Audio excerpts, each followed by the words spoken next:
Selamat pagi, saya Jadi Novita Pelialu, guru SMA Negeri 8 Lubuk Linggau, mahasiswa PPG dalam jabatan kategori 1 tahun 2023, Universitas PGRI Mahadewa Indonesia, Denpasar, Bali.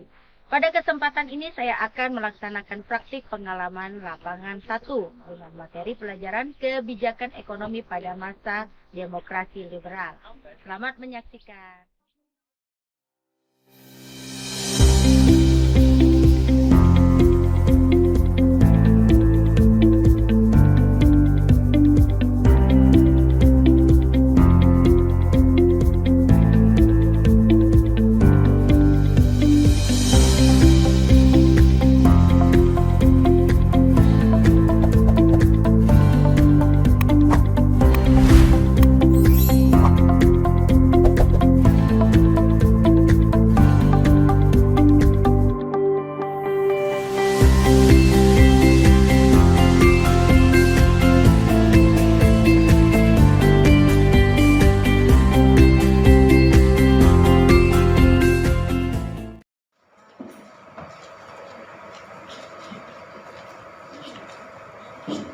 Semua siap.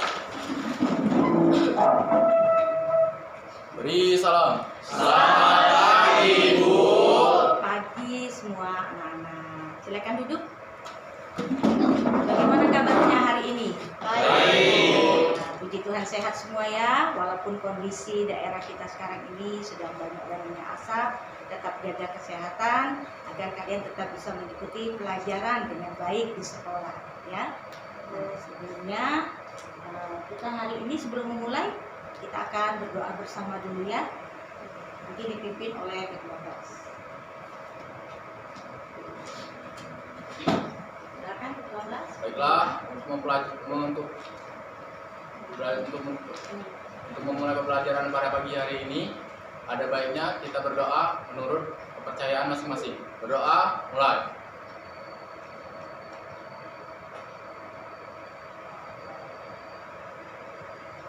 Doa selesai. Ibu absen dulu ya terlebih dahulu ya. Bagaimana kehadiran ibu kita ini ya? Aldi Farid, Hadir dia. Alisa, hadir. Agun, hadir Bu. Sepertinya hadir semua ketua kelas hari ini. Hadir semua. Hadir semua ya. Baiklah. Hari ini kita akan belajar pelajaran sejarah memasuki bab 2. Ibu harapkan semuanya fokus belajar ya, tetap semangat mengikuti pelajaran. Bagaimana alat-alat tulis sudah disiapkan? Paketnya, buku catatannya, alat tulisnya, dan kalau ada HP nanti boleh digunakan untuk mencari ya, men-searching apa yang menjadi pokok masalah kita. Ya anak-anak ya. Sekarang Ibu akan. Nah, ini kompetensi dasar kita hari ini, belajar hari ini menganalisis perkembangan kehidupan politik dan ekonomi bangsa Indonesia pada masa awal kemerdekaan sampai masa demokrasi liberal. Yang kedua, merekonstruksi perkembangan kehidupan politik dan ekonomi bangsa Indonesia pada masa demokrasi liberal dan menyajikannya dalam bentuk laporan tertulis. Nah, ini tujuan pembelajaran kita. Yang pertama, mengidentifikasi perkembangan kehidupan ekonomi pada masa demokrasi liberal dengan benar. Yang kedua, menganalisis kebijaksanaan dari ekonomi pada masa demokrasi liberal dengan benar. Anak-anak bisa membaca ya? Nah, kelihatan dengan jelas nak? Yang ketiga, membuat laporan tertulis kebijakan ekonomi pada masa demokrasi liberal dengan benar. Yang terakhir, keempat, menyajikan laporan tertulis kebijakan ekonomi pada masa demokrasi liberal. Nah, ini KD dan tujuan pembelajaran kita. Nah, sekarang Ibu akan memperlihatkan gambar. Nah, coba perhatikan gambar.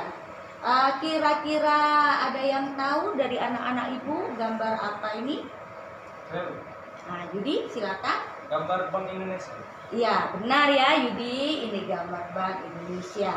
Tepatnya gambar bank ini adalah bank yang ada di Kota Palembang ya. Nah sekarang coba kira-kira ada yang tahu fungsi dari bank? Saya Silakan Anggun. fungsi bank itu untuk menabung, untuk menyalurkan dana kepada masyarakat. Mm-mm. Ya benar sekali. Ada lagi tambahan selain untuk menabung? Ada lagi tambahannya? Coba Ida. Untuk meminjam uang. Meminjam uang, iya betul sekali. Karena sekarang ini marak ya kadang-kadang peminjaman uang lewat yang namanya bank. Oke, gambar ini ada hubungannya dengan pelajaran kita hari ini. Pelajaran kita hari ini adalah tentang kebijakan dari ekonomi pada masa liberal yang tentu saja ada di dalamnya mengenai Bank Indonesia yang berdiri di Kota Palembang ini. Ya, ada hubungannya dengan materi kita. Nah, selanjutnya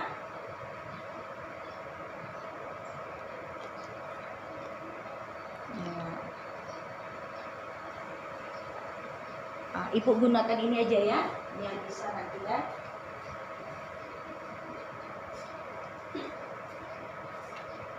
Nah, dari judul Ibu kembalikan dulu.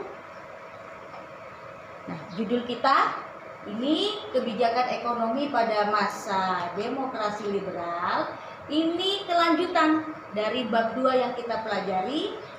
Yang tadinya minggu kemarin kita belajar tentang keadaan politik pada masa demokrasi liberal. Nah ini kelanjutannya, kebijakan ekonomi pada masa demokrasi liberal. Nah sebelum lanjut pelajarannya, masih teringatkah anak-anak dengan materi kita yang minggu kemarin, keadaan politik demokrasi liberal? Di sana kan kita sudah belajar bahwa pada masa demokrasi liberal, sistem pemerintahan kita ini kan sistem pemerintahan parlementer, di mana pemerintahan dijalankan oleh parlemen yang di dalamnya duduk wakil-wakil dari partai-partai. Nah sekarang ada yang tahu ciri, salah satu ciri lah yang menjadi ciri dari kondisi parlementer pada masa demokrasi liberal. Ada yang tahu? Anggun, ya apa cirinya? Karena sering terjadi pergantian kabinet. Ya, sering terjadi pergantian kabinet. Ada yang tahu kenapa jadi sering terjadi pergantian kabinet? Desta? Dikarenakan perbedaan kepentingan di antara partai-partai yang ada, Iya. yang tidak pernah dapat terselesaikan dengan baik. Iya, benar sekali Desta ya. Benar sekali benar. Jadi memang karena perbedaan kepentingan ini, maka belum 1 tahun menjabat Perdana Menteri kita, maka kabinetnya sudah jatuh. Selalu begitu ya, sampai mulai dari tahun 1950 sampai 1959. Nah sekarang dari tahun 1950 sampai 1959 masih teringatkah kabinet-kabinet apa saja yang ada? Coba. Saya Bu, Good.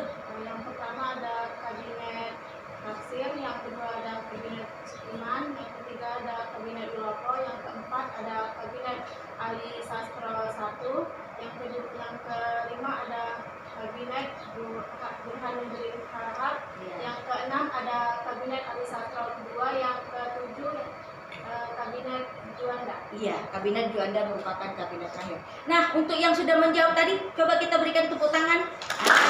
Iya, karena mereka anak-anak ibu ini sudah belajar dengan baik ya. Nah, sekarang kita ke materi yang selanjutnya, yaitu kebijakan ekonomi pada masa demokrasi liberal ya. Ini materi kita. Tapi sebelumnya, biar kita tetap semangat belajar sejarahnya nih. Kadang-kadang belajar sejarah ini kan ngantuk, boring ya. Ini kebetulan aja nih kita dapat posisinya kita agak pagi belajarnya ya. Nah, kalau sudah siang-siang kalian sudah mulai gak semangat. Nah, untuk semangat coba berdiri dulu sekarang.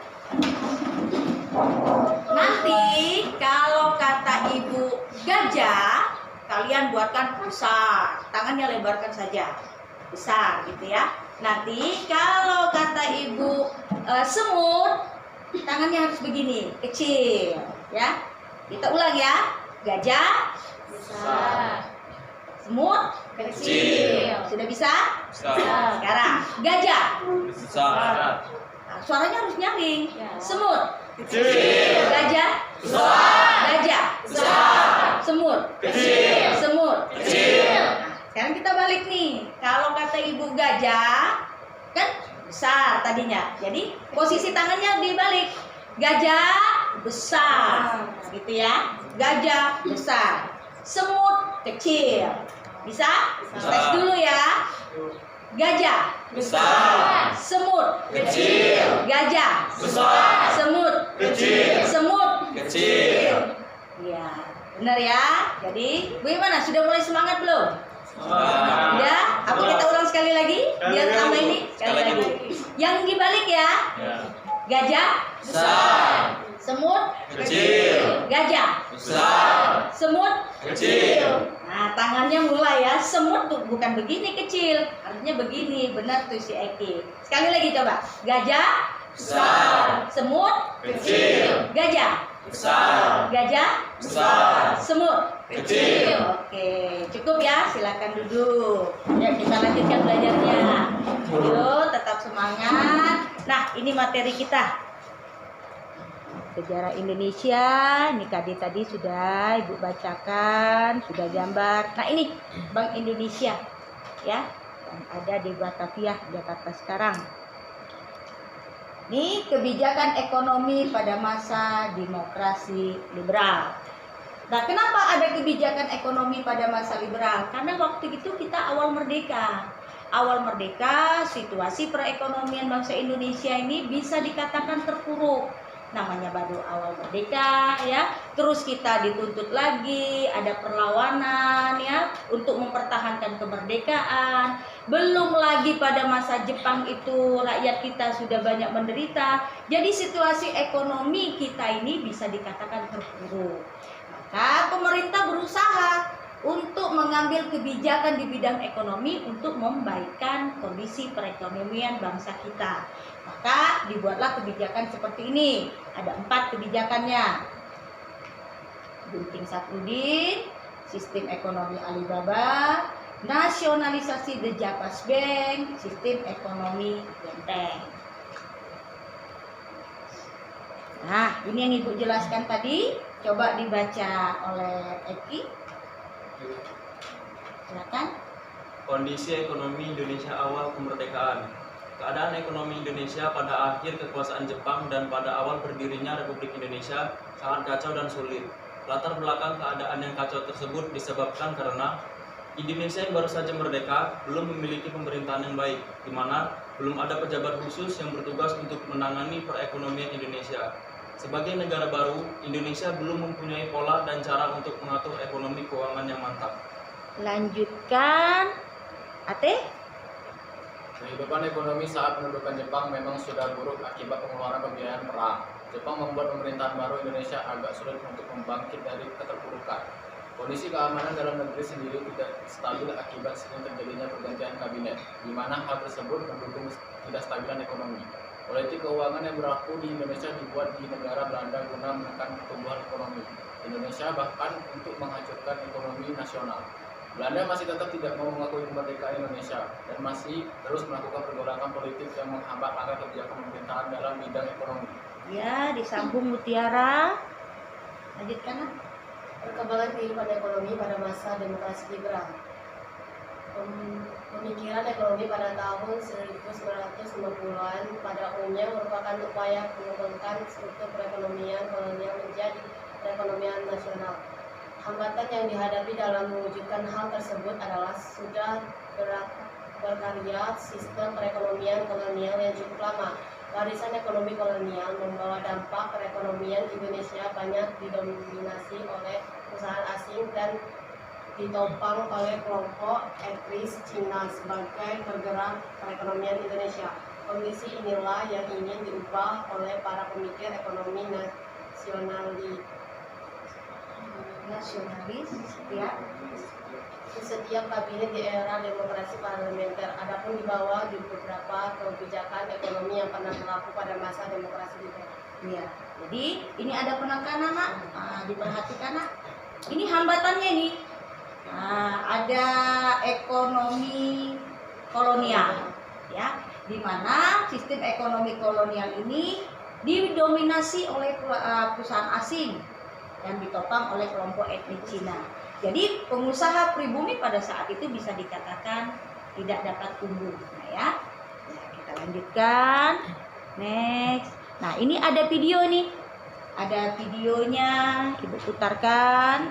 Tolong diperhatikan Nak ya dengan baik videonya. Assalamualaikum warahmatullahi Silakan, Nak. wabarakatuh. Salam merdeka untuk kita semua. Pada video kali ini kita akan bahas materi mengenai kebijakan ekonomi masa demokrasi liberal, yakni dari tahun 1950 sampai 1959. Mari langsung saja kita bahas materi secara ringkas, lugas, dan semoga jelas.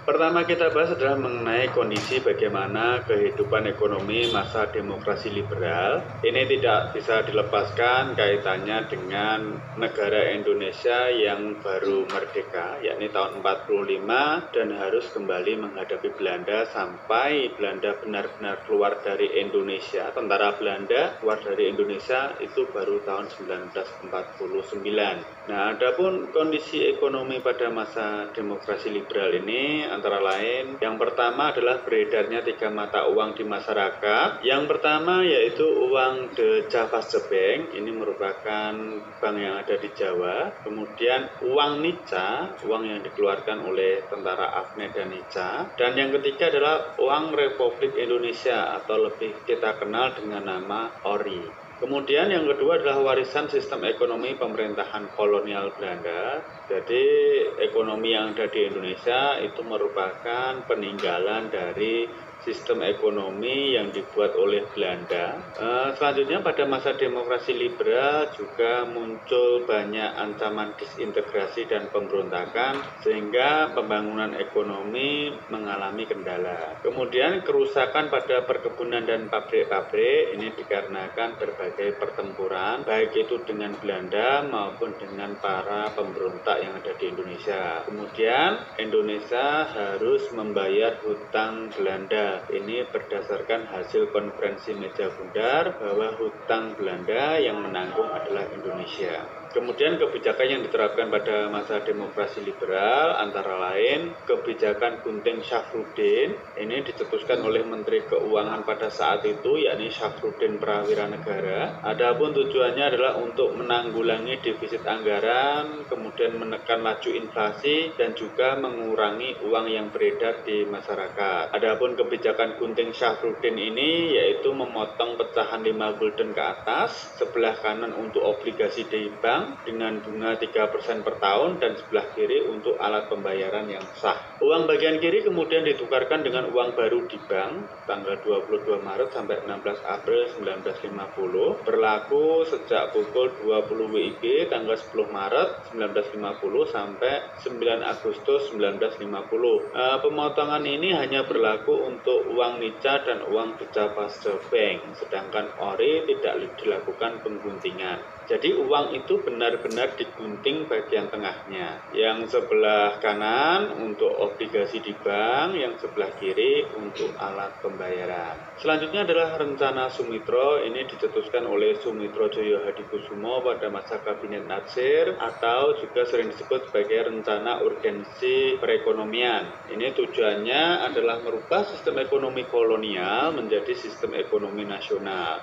Sasaran yang ditekankan dari program rencana Sumitro atau Plan Sumitro ini adalah pembangunan industri besar seperti pendirian pabrik-pabrik semen, pemintalan, karung, dan percetakan. Kebijakan ini diikuti dengan peningkatan produksi pangan, perbaikan sarana dan prasarana, dan penanaman modal asing. Selanjutnya ada gerakan benteng atau sistem ekonomi gerakan benteng. Ini dicetuskan oleh Sumitro Joyo Hadikusumo, yakni Menteri Perdagangan pada saat itu, bertujuan untuk membangun kelas pengusaha yang berasal dari masyarakat pribumi. Ini dengan cara memberikan kredit kepada pengusaha pribumi, akan tetapi mengalami kegagalan dikarenakan pengusaha pribumi tidak mampu bersaing dengan pengusaha Cina dan pemberian lisensi impor banyak yang disalahgunakan. Ini merupakan Sumitro Joyo Hadikusumo, pencetus dari gerakan sistem ekonomi benteng. Sumitro ini merupakan salah satu pakar ekonomi di Indonesia. Kita kita juga mengenal salah satu anaknya yaitu Prabowo Subianto. Akhirnya gerakan ekonomi Benteng dibubarkan pada tahun 1957. Selanjutnya adalah nasionalisasi The Javaser Bank. Adapun nasionalisasi atau diambil alih itu terjadi pada masa Kabinet Sukiman dengan Menteri Keuangannya adalah Yusuf Wibisono. Adapun pemilik saham dari The Javaser Bank ini kemudian diberikan ganti rugi oleh pemerintah Indonesia. Undang-Undang Nomor 11 tahun 1953, nama The Javaser Bank kemudian diganti menjadi Bank Indonesia. Sejak 1 Juli 1953, Bank Indonesia secara resmi berdiri sebagai Bank Sentral Republik Indonesia. Adapun Gubernur BI yang pertama yakni Syafruddin Prawira Negara. Selanjutnya adalah program Alibaba diprakarsai oleh Ishak Cokro Hadisuryo. Ini merupakan Ishak pada masa Kabinet Ali I. Adapun tujuan dari program Alibaba ini adalah sebagai memajukan pengusaha pribumi agar para pengusaha pribumi bekerja sama memajukan ekonomi nasional, memajukan ekonomi Indonesia. Perlu keadaan kerjasama antara pengusaha pribumi dan non pribumi. Ali itu dianggap sebagai pengusaha pribumi dan Baba itu dianggap sebagai pengusaha mewakili pengusaha non pribumi. Dalam hal ini biasanya Cina. Adapun kebijakan Alibaba ini adalah pemerintah menyediakan kredit dan lisensi untuk usaha-usaha swasta nasional. Pemerintah memberikan perlindungan agar pengusaha pribumi mampu berlomba dengan perusahaan-perusahaan asing yang hadir di Indonesia. Akan tetapi sekali lagi program ini gagal dikarenakan pengusaha pribumi kurang berpengalaman sehingga hanya alat sebagai memperoleh bantuan kredit dari pemerintah. Sedangkan pengusaha non pribumi semakin berpengalaman dalam memperoleh bantuan kredit. Selanjutnya adalah gerakan saat ini digagas oleh sampai di situ karena nanti materinya ini materi selanjutnya nak ya. Nah, jadi sebelum Ibu menyampaikan masalah, Ibu kasih tahu dulu nih pembelajaran kita sekarang ini Ibu menggunakan sistem problem based learning, di mana nanti kalian dihadapkan, Ibu berikan masalah, nanti masalahnya kalian searching lewat diskusi kelompok ya. Kalau sudah didapat, presentasikan lalu dibuat dalam bentuk laporan. Dalam hal ini Ibu Jenny juga akan mengambil nilai pengetahuan nanti pada saat kalian menjawab soal-soal, nanti ada penilaian sikap pada saat kalian diskusi, keaktifan kalian juga ada nilai diskusi kelompok ya. Itu jenis penilaiannya. Nah sekarang masalah dari setelah menyaksikan video ada 4 ini, bagaimana kebijakan Gunting Sapruddin, bagaimana kebijakan nasionalisasi di Javaser Bank, bagaimana kebijakan sistem ekonomi Benteng, dan yang keempat bagaimana kebijakan sistem Alibaba. Jadi untuk menyelesaikan masalah ini Ibu Jen membagi kalian dalam 4 kelompok ya. Disebutkan namanya. Setelah disebutkan namanya, silakan bergerak nanti untuk duduk pada kelompoknya ya. Kelompok Gunting Sapruddin didengarkan Agun Fitriani, Cindy Cantika, Yuki Sapitri, Sayuda Putra, Yeskiel Simakupang. Kelompok The Javaser Bank Mutiara Desember, Aulia Mardatila, Desta Herlena, Muhammad Azari Al-Jismin, dan Farhan Iksan. Kelompok Benteng, ekonomi Bentengnya, gerakan Benteng. Yang pertama Joshua, Frank Andrew Sinaga, terus Dea Francisca, Intan Aprilisa, Alika Aulia, dan Wahyudi Fauzi Akbar. Kelompok nanti yang membahas kebijakan sistem Alibaba, Dewi Ayu Suryaningsi, Diken Abensia Putri, Muhammad Hafiz, Ate, dan yang terakhir Al-Jufari Rahman. Jadi nanti pilih sendiri ya. Sudah duduk dalam kelompoknya nanti tolong dipilih siapa nanti yang terpilih ketua kelompok untuk mempresentasikan hasil dari pencariannya ya. Silakan berdiri, masuk dalam kelompoknya masing-masing nak.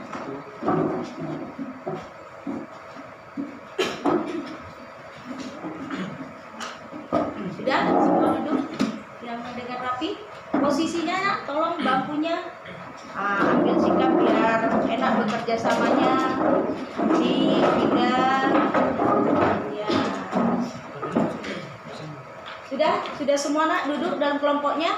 Oke. Nah, Ibu Jen akan membagikan lembar kerjanya.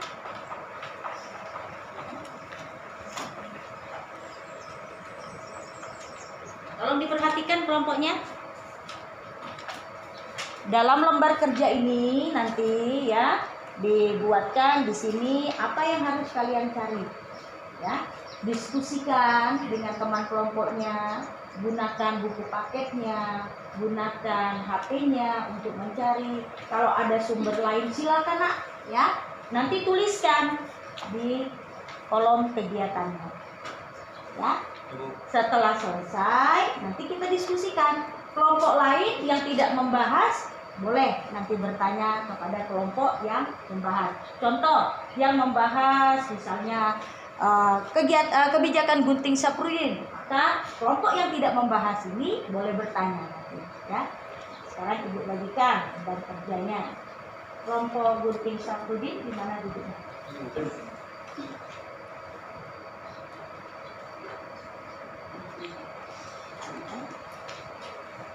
Kelompok nasionalisasi tadi yang kata Ibu Jen?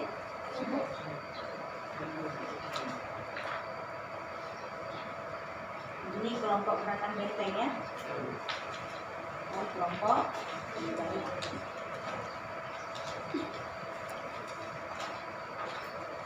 Oke anak-anak, sudah diterima semua LKPD-nya. Diskusikan ya, silakan bekerja sama. Nanti sambil Ibu Jen membimbing juga mengambil nilai kalian ya, mengambil nilai dari sikap. Oke, silakan.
Ayo semangat kerjasama biar cepat selesai apa yang dicari kerjaannya.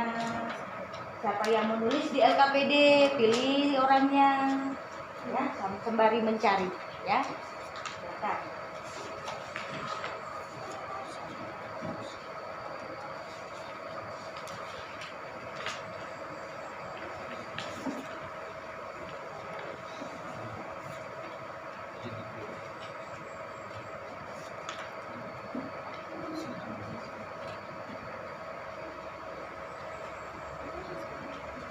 Nanti kalau ada kesulitan boleh nak ya, boleh bertanya. Misalnya mau minta diperjelas sama Ibu Jen atau diperjelas.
Kelompok Alibaba.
Nah, kelompok ekonomi gerakan benteng.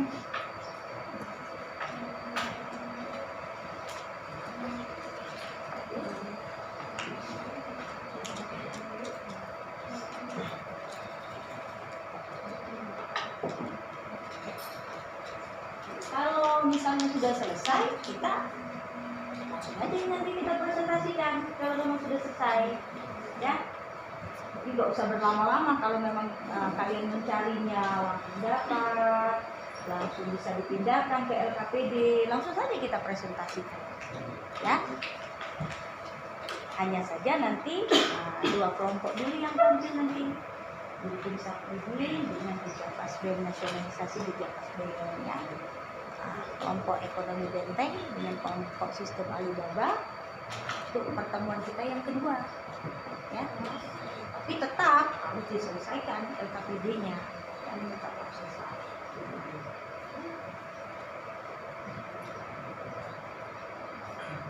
Bagaimana? Selesai, nak? Nah, terutama dua kelompok pertemuan pertama ini kan kita fokusnya dengan kelompok Gunting Saprudin dengan kebijakan nasionalisasi Dijapas BEM. Bagaimana dengan kelompok ini? Kelompok dua ini bagaimana? Selesai? Oke, kalau selesai bisa kita lanjutkan, ya.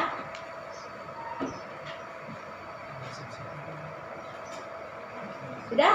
Tolong perhatiannya dulu semua kelompok, 4 kelompok, karena sudah selesai semua dikerjakan.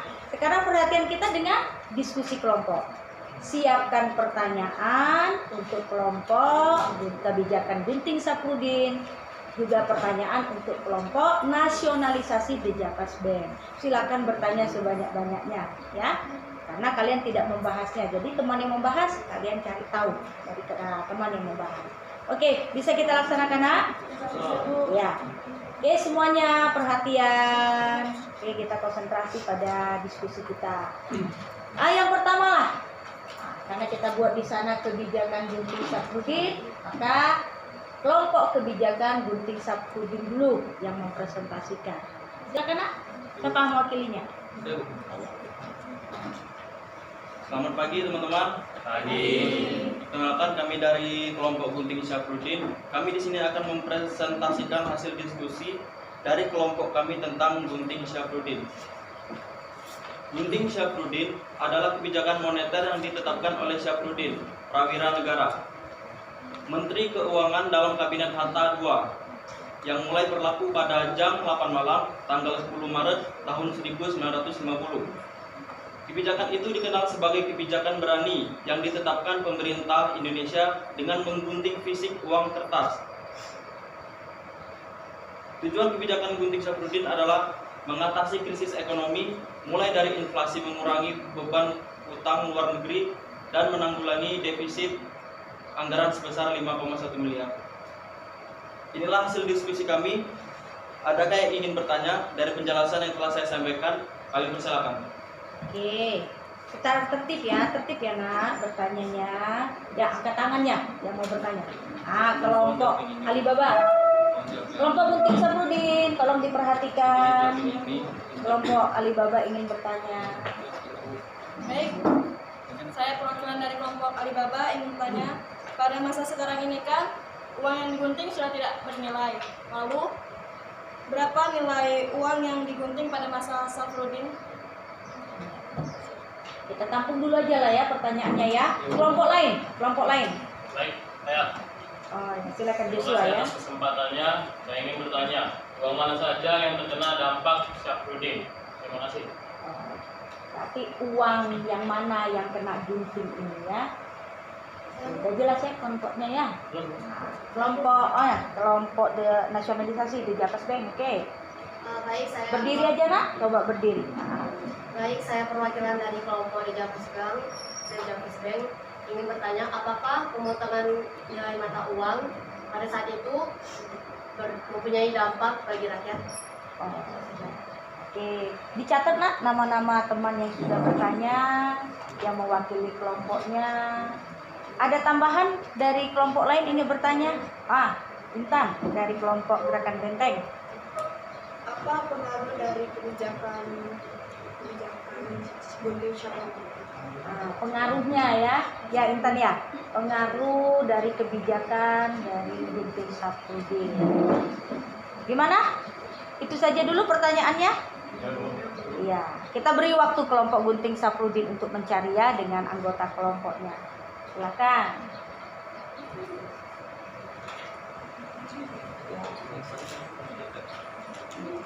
Dibagi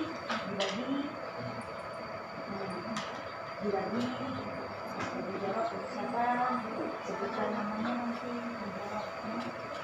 Bagi kelompok yang bertanya nanti waktu dijawab tolong fokus nak ya, apa sudah bisa diterima jawaban dari kelompok yang membahas atau belum gitu ya, jadi ada reaksinya apa ya.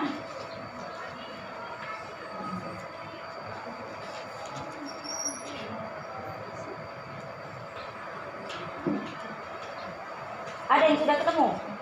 Ada yang ketemu dari pertanyaan temannya? Ada? Silakanlah menjawab pertanyaan siapa Ibu, persilakan sebutkan nama yang dari bertanya siapa. Baiklah, pertanyaan Dewi akan dijawab oleh Anggun, pertanyaan dari Joshua akan dijawab oleh Yuni, dan pertanyaan Mutiara akan dijawab oleh Cindy. Dan satu lagi ada tambahan, itu akan dijawab oleh saya sendiri. Untuk teman, nanti saya persilakan.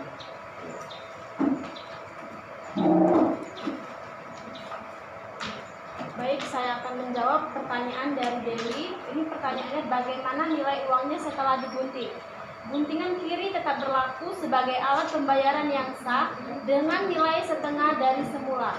Sedangkan yang kanan dinyatakan tidak berlaku, tetapi dapat dilakukan dengan ditukar obligasi negara sebesar setengah dari nilai semua. Apakah penjelasan dari saya sudah jelas? Bagaimana? Silakan dulu nak, duduk. Dewi, Kurang jelas, yang dimaksud dengan obligasi tadi apa ya? nah ditanyakan apa itu obligasi, dia kurang jelas yang namanya obligasi. Silakan Anggun bisa. Oke, baiklah. Obligasi adalah surat utang jangka panjang yang diterbitkan oleh perusahaan atau pemerintah dengan nilai nominal dan waktu jatuh tempo tertentu. Baik, apa sudah jelas? Jadi silakan dulu Naga. Jadi Dewi, obligasi itu salah satu dari surat berharga ya, yang bisa nanti dicairkan kembali, dikembalikan pada banknya senilai berapa yang tertera di obligasinya, berapa penghargaannya dari obligasi. Jadi itu termasuk salah satu surat berharga ya kalau zaman sekarang ya. Oke, silakan nak, lanjutkan. Baiklah, saya akan menjawab pertanyaan dari Joshua. Uang yang terkena dampak kebijakan Gunting Syafruddin yaitu yang pertama uang merah yang dikeluarkan oleh Mica, dan yang kedua uang yang dikeluarkan di Dejavus Bank pecahan 5 gulden ke atas digunting menjadi 2. Apakah penjelasan saya sudah jelas? Ya, jelas. Jadi hanya 2 jenis mata uang ini ya, uang yang dikeluarkan oleh Mica dengan uang yang dikeluarkan oleh Dejavus Bank. Oke, sudah bisa diterima ya Jos? Selanjutnya nak? Ya. Baiklah, saya akan menjawab pertanyaan Mutiara. Dengan pemotongan nilai mata uang, apakah berdampak bagi rakyat? Menurut sumber yang didapat, nilai itu tidak membebani rakyat kecil sebab saat itu pecahan uang di atas 5 gulden hanya dimiliki oleh mereka dengan ekonomi menengah ke atas. Apakah penjelasan dari saya sudah jelas? Jadi Mut bisa dimengerti ya nak ya, bahwa yang memegang uang yang dipotong ini rata-rata orang yang atau kehidupannya menengah ke atas. Jadi rakyat kecil pada saat itu tidak memegang uang pecahan 5 gulden, tidak memegang. Yang memegang hanya terbilang orang-orang yang kalau kita nilai sekarang ini orang-orang yang berada. Ya Mutiara, bisa nak ya? Iya, dimengerti. Pertanyaan kok tidak salah satu lagi tadi ya, Intan ya. Ya, silakan. Baik, terima kasih atas waktunya. Saya akan menjawab pertanyaan dari Intan. Gunting Syafruddin berhasil mengurangi jumlah uang yang beredar. Dengan berkurangnya jumlah uang, inflasi turun. Namun secara jangka menengah, kebijakan itu tak cukup untuk mengatasi kekacauan ekonomi karena kondisi ekonomi Indonesia terpuruk. Apakah sudah jelas? Baik, jelas. Jadi Ibu tekankan aja. Jadi dari kelompok ini membahas tadi ya, ada sisi positif peredaran uang ya, dapat diatasi, dapat diatur. Tapi sisi negatifnya ternyata masih ada, bahwa perekonomian kita ternyata belum juga bangkit seperti yang diharapkan ya. Ada kalimatnya tadi katanya masih terpuruk. Ya Intan? Jadi kelompok lain apa sudah cukup pembahasan dari kebijakan Gunting Syafruddin? Diwakili tadi pertanyaannya, apakah sudah cukup bahasan ini? Cukup. Kalau begitu kita ke kelompok yang membahas kebijakan nasionalisasi Dejapas Bank. Sebelum dimulai kelompok yang membahas, artinya nasionalisasi itu bank yang tadinya milik Belanda, Dejapas Bank itu punya Belanda tadinya, kita ambil oleh pemerintah, diambil menjadi punya Republik Indonesia ya.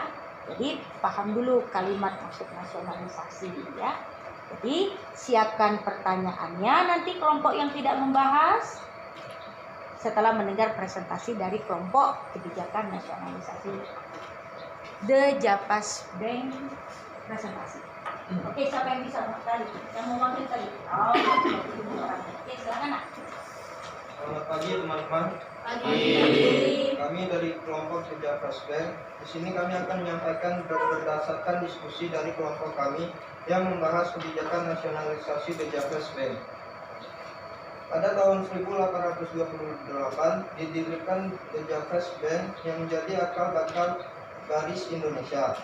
Pemerintah kerajaan Belanda memberikan oktrooi atau hak-hak istimewa kepada Dejapas Bank untuk bertindak sebagai bank sirkulasi atau bank sentral Indonesia pada 10 April 1953 dan mulai berlaku sejak 1 Juli 1953. Kebijakan nasionalisasi Dejapas Bank adalah dengan tujuan dari nasionalisasi Dejapas Bank adalah untuk memajukan pengusaha pribumi agar bekerja sama untuk memajukan ekonomi nasional, mengubah sistem ekonomi kolonial menjadi ekonomi nasional, dan adanya bentuk kerjasama antara pengusaha pribumi dengan pengusaha asing, kedudukan Bank Indonesia sebagai bank sentral. Baik, itu saja hasil diskusi dari kelompok Dejapas Bank. Adakah yang ingin bertanya? Kami persilakan. Oke, silakan duduk dulu, Farhan. Sudah mulai ada yang siap dengan pertanyaannya. Ya, Sayuda sepertinya ya, sudah siap. Oke, Sayuda. Saya dari kelompok Gunting Syafruddin ingin bertanya kepada kelompok Dejapas Bank. Apa tujuan dari nasionalisasi Dejapas Bank? Terima kasih. Sudah dicatat nak kelompoknya? Silakan kelompok lain. Ayo semangat kita diskusinya nih. Ayo hidupkan diskusinya. Kami dari kelompok Fintech ingin bertanya, siapakah yang menjadi direktur pertama dari Dejapas Bank atau Bank Indonesia? Direkturnya yang BI ya, Bank Indonesia ya, setelah dinasionalisasi ya. Ya, Direktur Bank Indonesia. Kan berganti nama ini nanti. Dejapas sebelumnya. Oke, udah dicatat kelompoknya nak? Ya, kelompok lain. Kelompok Alibaba. Saya dari kelompok Alibaba ingin bertanya, tadi sebelumnya sudah dijelaskan tentang bank umum dengan bank sentral. Jadi, apa perbedaan bank umum dengan bank sentral? Karena ada kalimat bank sentral, maka ditanyakan oleh Hafiz, apa ini bedanya bank sentral dengan bank umum yang biasa kita dengar ya? Karena banyak sekarang kan bank-bank nak ya. Oke, kita beri waktu. Silakan.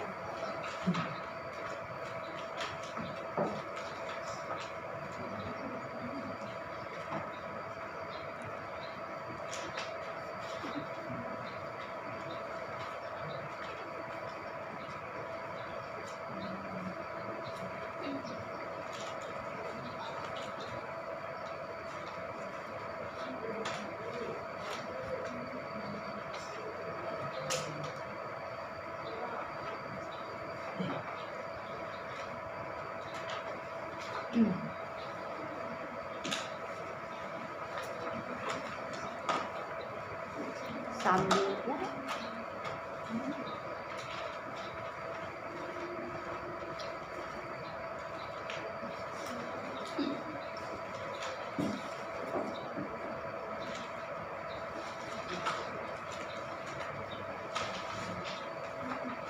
Ada kesulitan nak?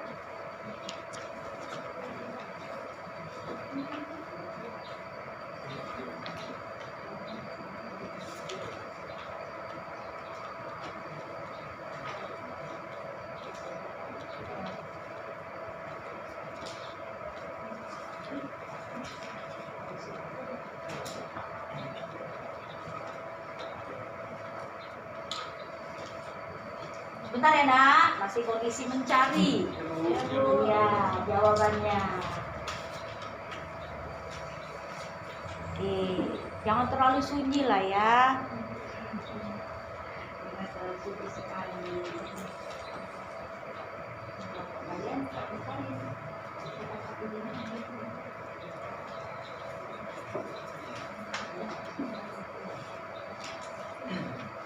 Kelompok yang nanti presentasi pada pertemuan kedua tetap mencari nak ya.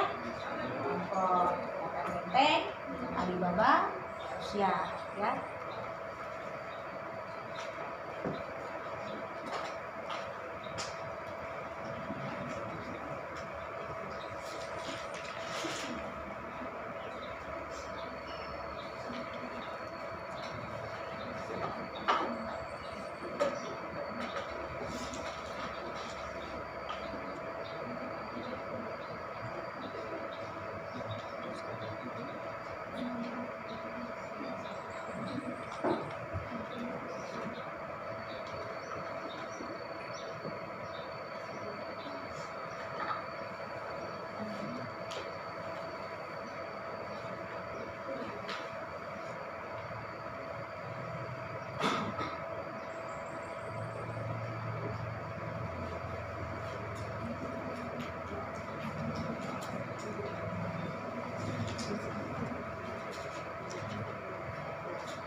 Bentar ya, sabar ya kelompoknya ya. Kita masih mencari dulu. Atau untuk menghemat waktu yang sudah didapat dulu, bisa nak kelompok yang membahas sekarang bisa sambil menunggu temannya masih ada yang mencari. Kita lanjutkan dulu ya. Terima kasih atas pertanyaannya. Baik, kami akan menjawab pertanyaan dari Yuda yang akan dijawab oleh Zari, Hafiz yang akan dijawab oleh Aulia, Wahyudi yang akan dijawab oleh Desla. Baik, terima kasih atas waktunya. Di sini saya akan menjawab pertanyaan dari Sayuda. Pertanyaannya, apa tujuan dari Dejaveste Bank? Tujuan dari nasionalisasi Dejaveste Bank adalah untuk memajukan pengusaha pribumi agar bekerja sama untuk memajukan ekonomi nasional, mengubah sistem ekonomi kolonial menjadi ekonomi nasional, dan adanya bentuk kerjasama antara pengusaha pribumi dengan pengusaha asing. Apakah penjelasan saya jelas? Ya, bagaimana? Terima kasih. Ya, jelas nak? Oke, silakan Farhan dikondisikan berikutnya. Tak apa-apa, silakan. Baiklah, saya akan menjawab pertanyaan dari Wahyudi. Yang menjadi direktur pertama setelah nasionalisme dan Nasionalisasi.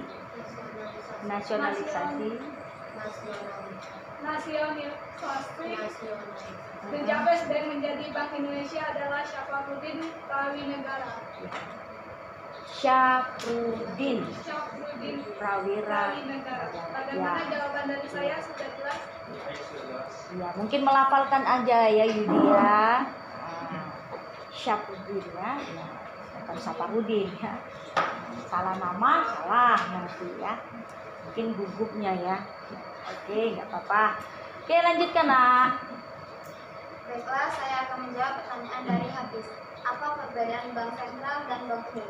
Menurut sumber yang didapat, perbedaan bank sentral dan bank umum Bank sentral ialah bank yang dimiliki oleh pemerintah, sedangkan bank umum sebagian besar dimiliki swasta. Bagaimana jawabannya saya? Apakah sudah jelas? Jelas. Jadi bank sentral itu banknya pemerintah, ya. Tapi bisa Ibu tambahkan, ya. Jadi fungsi BI, Bank Indonesia atau Bank Sentral ini, dia yang mengatur peredaran uang, ya. Bagaimana di negara kita peredarannya. Ini bank-bank sentral, Bank Indonesia yang mengatur itu, ya. Makanya Bank Indonesia yang berawal dari De Japas Bank ini, yang dibuat oleh Belanda ini, kalau boleh Ibu tambahkan, ini ada cabang-cabangnya di berbagai kota, bukan hanya yang kita tahu di Jakarta atau Batavia dulu, tidak. Tapi De Japas Bank ini ada di 15 kota yang tersebar di seluruh wilayah Indonesia. Antara lain ada di Yogyakarta, ya. Nanti kalau kalian searching seperti apa gedungnya yang ada di Yogyakarta, ada di Pontianak, ada di Medan, ya, ada di Malang, ada di Manado, di tempat daerah Ibu Jen, ya, ada itu De Japas Bank. Jadi ada 15 cabang di kota-kota yang tersebar di Indonesia. Jadi bukannya ditampilkan tadi gambar, ada tadi Bank Indonesia di Palembang, ya. Memang itu tersebar di 15 kota. Antara lain yang tadi Ibu Jen sebutkan. Jadi kalian bisa searching bagaimana bentuk gedungnya yang ada di. Cuman kalau yang di Palembang sudah banyak perubahan, ya. Kalau jalan-jalan ke Palembang nanti di depan Rumah Sakit RK Caritas itu kelihatan itu Bank Indonesia. Paham ya? Oke, itu tambahan dari Bu Jenny, ya. Jadi jangan pemikirannya De Japas Bank cuma satu ini yang dinasionalisasikan. Enggak, pada saat itu De Japas Bank ada di 15 kota. Hanya saja kalimat kita semua bank, entah itu yang di pusat maupun yang di daerah, yang cabangnya, itu semua dinasionalisasikan, diambil alih oleh pemerintah Indonesia. Tujuannya apa? Untuk membantu perkembangan perekonomian bangsa Indonesia yang tadi kita udah bahas terpuruk. Ya, Nak, ya? Ya. Oke, ada lanjutan pertanyaan siapa tadi, Nak? Selesai? Selesai. Nah, ada yang mau bertanya lagi tidak? Seputar nasionalisasi De Japas Bank. Cukupkah? Cukup. Cukup semua? Oke. Kalau cukup, nah sekarang kita ke bagian akhir dari pembelajaran kita. Jadi kita membuat kesimpulan ini, apa yang sudah kita pelajari hari ini, ya. Dari penjelasan Ibu Jen, dari kalian searching, menjawab melalui LKPD-nya, ya. LKPD-nya nanti dikumpulkan ya sama Ibu, ya. Nah, jadi tulisannya wakilkan yang rapi, menulisnya nanti dikumpulkan. Sekarang kita, apa kesimpulan kita belajar hari ini? Apa kesimpulannya? Coba Ibu awali. Kondisi pada saat pelaksanaan adanya demokrasi liberal di Indonesia, perekonomian kita ini bisa dikatakan terpuruk. Karena apa terpuruknya? Kita baru lepas dari penjajahan Jepang. Rakyat kita pada saat itu masih menderita. Terus yang kedua, kita kondisinya harus mempertahankan kemerdekaan yang baru merdeka ini, ya. Maka konsentrasi pemerintah yang baru terbentuk pun ya, belum stabil pemerintahannya. Jadi mau memikirkan kondisi ekonomi, belum ada orang yang khusus yang paham bagaimana untuk meningkatkan perekonomian. Tapi tetap pemerintah mencoba untuk mengatasi perekonomian dengan apa? Dengan kebijakan pemerintah ini yang kita buat menjadi diskusi hari ini, ya. Safrudin mengeluarkan kebijakan gunting Safrudinnya, ya. Terus bank milik Belanda De Japas Bank dinasionalisasikan. Terus ada sistem ekonomi benteng, ada kebijakan Alibaba yang nanti pada pertemuan kedua yang kita bahas. Jadi ada dari usaha pemerintah kita untuk apa? Memperbaiki perekonomian kita. Ya, Nak? Tadi Tadi sudah dibahas, Gunting Safrudin tadi memotong uang secara fisik memang dipotong. Cuman nilainya katanya ini sebelah kiri. Bagaimana sebelah kiri tadi? Dari kelompok ini tadi? Sebelah kiri untuk berlaku sebagai alat pembayaran yang sah dengan nilai setengah dari Iya. semula. Nah, yang sebelah kanan dijadikan Dinyatakan tidak berlaku tetapi dapat dilakukan dengan ditukar obligasi negara. iya, dianggap surat berharga, ya. Dari kelompok yang nasionalisasi The Japas Bank tadi, tujuannya tadi untuk apa, Nak? Ini dinasionalisasikan tadi, tujuannya tadi katanya untuk apa? Ulang sekali lagi. Untuk memajukan pengusaha pribumi agar bekerjasama untuk memajukan ekonomi nasional. Iya. Jadi sudah paham kita ya pembelajaran hari ini? Sudah paham ya, Nak ya? Oke, terima kasih untuk pembelajaran hari ini. Nanti Ibu bagikan soalnya pada link ya di grup ya. Ibu bagikan soalnya di grup ya. Kerjakan yang menjadi soal. Silakan buka di grupnya.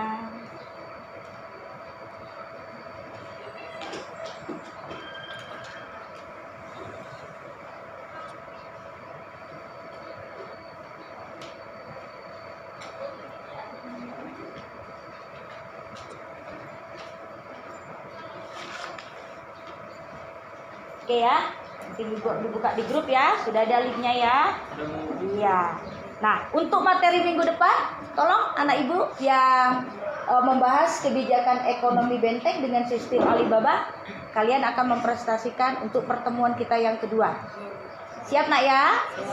Iya. Nah, sebelum mengakhiri dari pembelajaran kita hari ini, ya ketua kelas ya, kita tutup dengan doa bersama ya.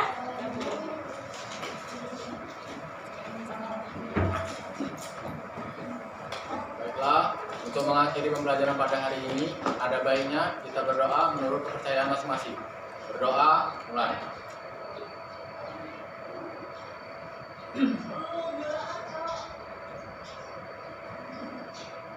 Doa selesai.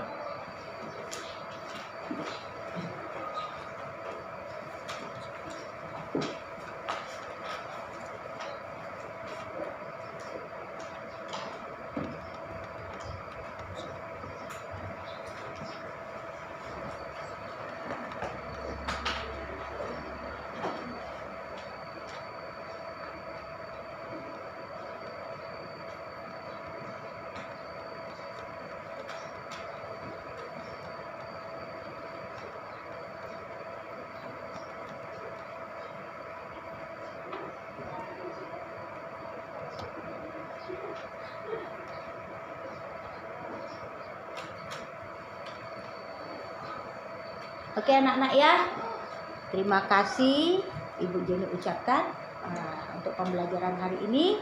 Tetap semangat Nak ya, nanti pertemuan kedua kita lanjutkan ya. Tolong Al-Ghifari ini di ini kan. Selamat pagi anak-anak. Pagi. Kembali Nak ya, kembali ke